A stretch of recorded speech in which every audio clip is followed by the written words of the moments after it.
दोस्तों नमस्कार। जिले इलाही की आजकल जो है काफी तारीफें हो रही हैं सारे मीडिया पर, सारे सोशल मीडिया पर। लेकिन जिले इलाही से अगर सवाल पूछ लें तो जिले इलाही के और उनके भक्तों की हवा निकल जाएगी, क्योंकि जिले इलाही के खिलाफ जो है एक शगुफा जो है छूट गया है। और जिले इलाही साहब शायद इससे बच नहीं सकते, क्योंकि कभी कभी ऐसा हो जाता है कि जो कभी हमने सोचा नहीं होता वो भी वैसा हो जाता है। जाने मन है, दिले गुलजार हैं, गुले गुलजार हैं प्रधानमंत्री मोदी।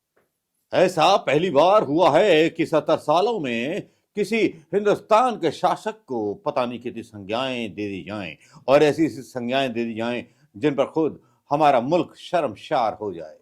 क्या इसी दिन के लिए हमने प्रधानमंत्री मोदी को अपना प्रधानमंत्री चुना था?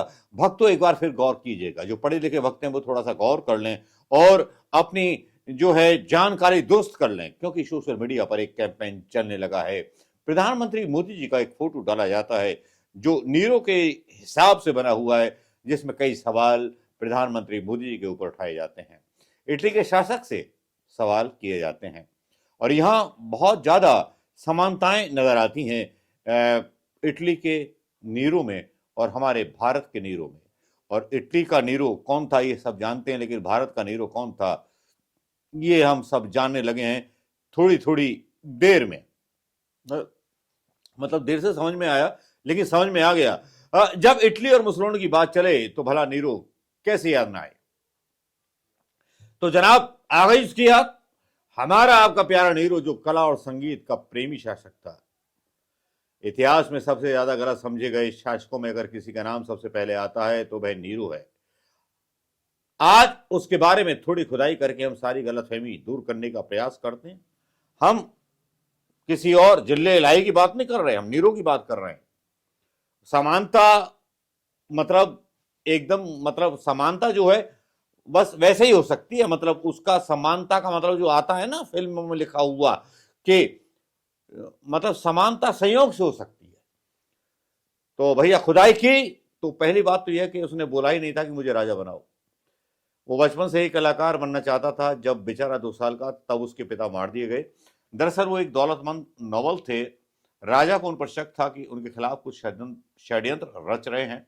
तो राजा कलिगुला को उन्होंने उनको मारकर सारी दौलत जब्त कर ली, नीरो के फादर को। अब नीरो की मम्मी नितांत अकेली और गरीब हो गई, तो मजबूरी में किसी दूसरे नॉवल से विवाह कर लिया उन्होंने।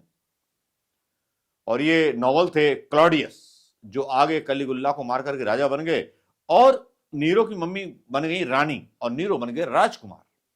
7-8 साल बाद नीरो की मम्मी ने क्लॉडियस को जहरीले मशरूम पका करके खिला दिए, जंगलों में जो उगते हैं।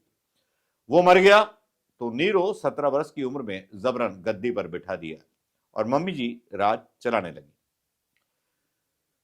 बात समझिए, मम्मी कौन है।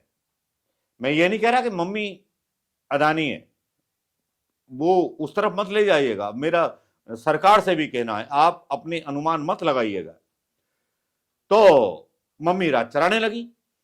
नीरो दिल का अच्छा आदमी था, बड़ा विनम्र था, प्रेमिल दिल था, कलाओं का समर्थक था, उत्सवों पर यकीन रखता था और संगीत बजाता था, नर्तकियों पर रोकड़ा लुटाता था। मम्मी बहुत ऑब्जेक्शन करती थी उसकी। वो ये गलत बात है भाई। और बेचारे नीरो अब क्या ही करता, तो उसने अपनी मम्मी को ही मरवा दिया। बार बार बोलती रहती है। फिर एक अच्छी लड़की से शादी की, लेकिन बीवी बच्चा पैदा ना कर पाई, तो उसने उसे भी मरवा दिया। फिर दूसरी शादी की इसी नीरो ने, फिर एक दिन गुस्से में उसका कत्ल भी करवा दिया। ये चीज जब आई तो जनता को तो ये बात पसंद ना आई। जनता रोम की नाराज हो गई, नीरो की पॉपुलैरिटी गिरने लगी। तो राजा जी ने जो था गेम्स चालू करा दिए। रोम में ये निंजा टेक्निक थी, जब पब्लिक गुस्सा हो तो इवेंट करा दो। खूनी गेम्स होते थे, वॉरियर्स।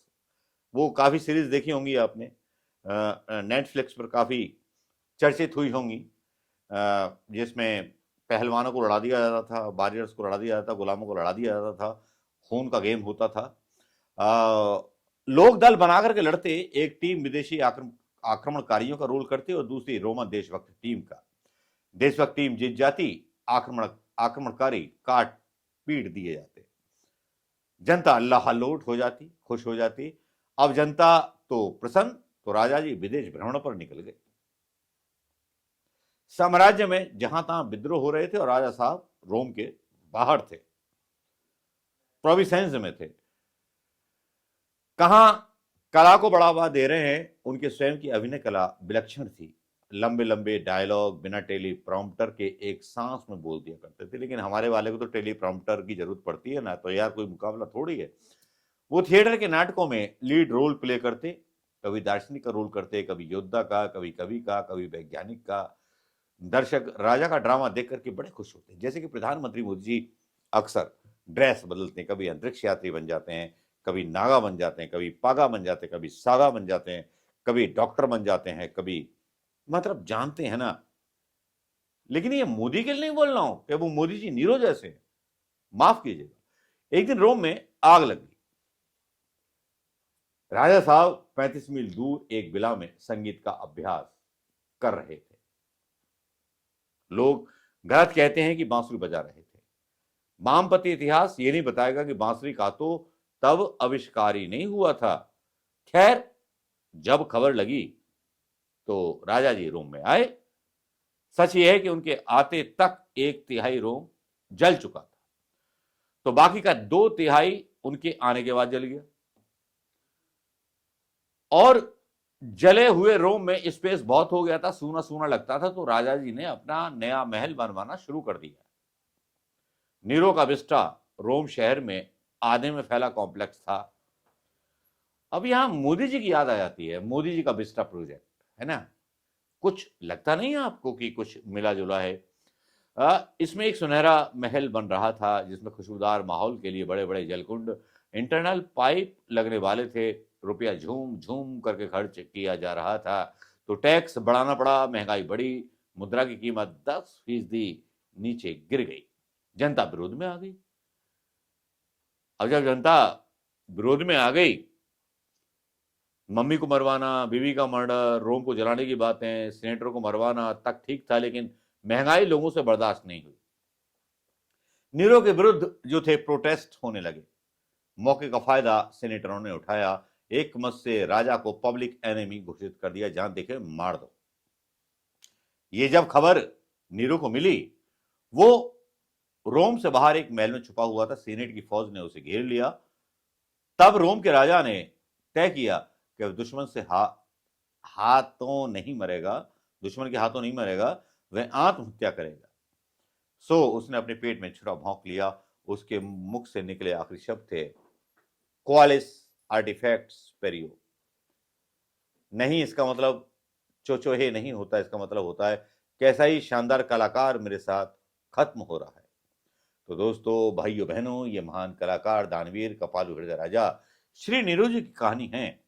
उनका महल कभी पूरा नहीं बन पाया, लेकिन यहां प्रधानमंत्री मोदी जी की तस्वीर जब सोशल मीडिया पर इस कहानी के साथ वायरल होती है, तो बहुत सारी कहानियां जिंदी हो जाती हैं। याद आ जाता है वो नोटबंदी का जमाना, जब लोग अपनी बेटियों की शादी के लिए शादी करना चाहते थे, बैंक पे उनका पैसा था, पैसा निकाल नहीं पा रहे थे, उसका खुद मजाक मोदी जी उड़ा रहे थे। बेटे की शादी है, पैसा नहीं है। काश मोदी जी पैसे वाले होते। अब वो नीरो हैं या क्या हैं, ये मैं नहीं कह सकता, लेकिन कुछ कुछ गुण तो जरूर मिलते हैं। इसीलिए सोशल मीडिया पर इतनी आग लगी हुई है कि सोशल मीडिया पर ये पिक्चर मोदी जी की नीरो के स्टाइल में वायरल हो रही है। तो आप बताइए, रोम का नीरो और हिंदुस्तान का नीरो कौन? वीडियो लंबा हो सकता है, जीएसटी पर बात हो सकती है, और सारी चीजों पर, महंगाई पर भी बात हो सकती है, सब पर बात हो सकती है, ये सबको पता है। इसको दोबारा दोहराने की जरूरत नहीं है मुझे। लेकिन जो कहानी और जो लघु कथा है जो मैंने आपको सुनाई, उसके मायने तो बहुत निकलते हैं। नमस्कार, जय हिंद दोस्तों।